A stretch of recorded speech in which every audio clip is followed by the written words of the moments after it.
Class में physics पढ़ते हो तो मास्टर क्या कह रहा है, मास्टर क्या कह रहा है उसको समझने की पूरी कोशिश करो ध्यान से। ये भूल जाओ कि तुम्हें क्या आता है, ठीक है ना। और साथ साथ में डाउट या कोई ऐसा बात मास्टर ने बोला है और उसको स्ट्रेस देके कहा है कि ये बहुत इंपॉर्टेंट है बेटा, इसको याद रखना, उसको शॉर्ट नोट्स में जोड़ दो। अब बच्चा कहता है कि शॉर्ट नोट्स कैसे बनाएं। भाई कई बार बच्चा पूछता है कि शॉर्ट नोट्स कैसे बनाएं, तो शॉर्ट नोट्स बनाने का एक जबरदस्त तरीका मैं बताता हूं।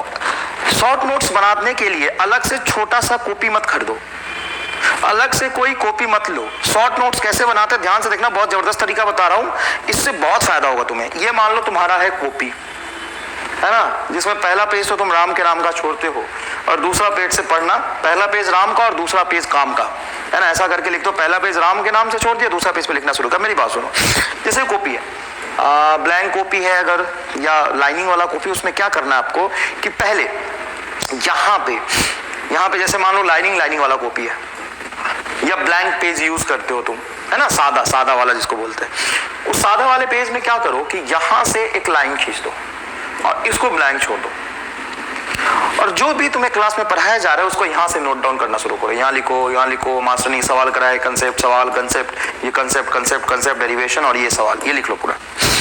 अब तुम शॉर्ट नोट्स कैसे बनाते देखो। पूरे लेक्चर में मास्टर ने बोला कि ये बात बहुत इंपॉर्टेंट है, ये आपको याद रहना चाहिए, ये आगे भी काम आएगा।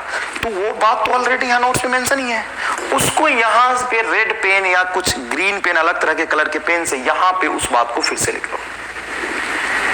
फिर नेक्स्ट पेज पे तुम पढ़ रहे हो, तुम्हें लगा कि चलो ये तो सवाल है, इसमें क्या खास बात है, ये सवाल है, ये सर ने एक कंसेप्ट बताया कि इसको याद रखना है, तो इसको यहाँ पे लिख लो।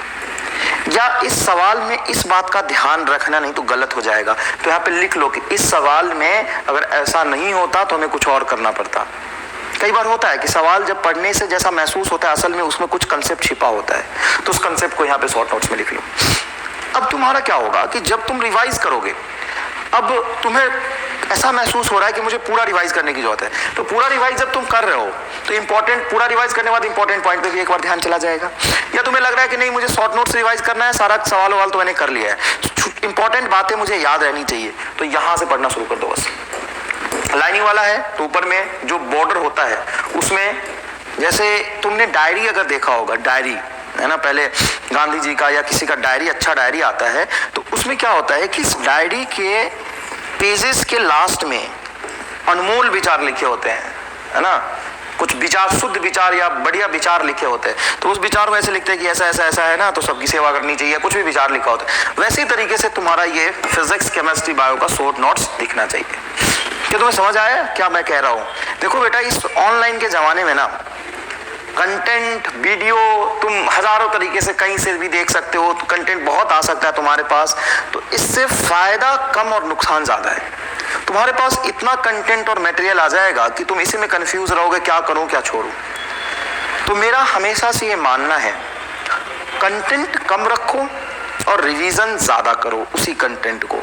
ऐसा नहीं है कि 4 किताबें रख ली, 4 किताब ले आया, सर ने बोला मॉड्यूल, सर ने बोला इसका मॉड्यूल, सर ने बोला ये किताब, सर ने बोला वो किताब, 4 किताबें रख ली और साहब चारों को कर रहे हैं, आधा इसको किया, आधा उसको किया, वहां से उसको किया, पूरा कुछ नहीं किया। इससे बेहतर है कि एक किताब रखिए, एक किताब जिसने भी लिखी है, जैसी भी लिखी है, वो पूरा होता है, उसमें कंसेप्ट सफिशिएंट होते हैं, उसमें चिंता करने की, घबराने की जरूरत नहीं है आपको। तो एक किताब लीजिए और उसको 4 बार करिए। कितनी बार करिए? 4 टाइम्स करिए। हालांकि 4 किताब लीजिए और सबको एक बार करिए, ये गलत है। अब एक किताब लीजिए और उसको 4 बार करिए। क्लियर है? शॉर्ट नोट्स का समझ आया क्या बेटा? ट्राई करना, बहुत मजा आएगा। मैंने भी ऐसे शॉर्ट नोट्स बनाता था पहले।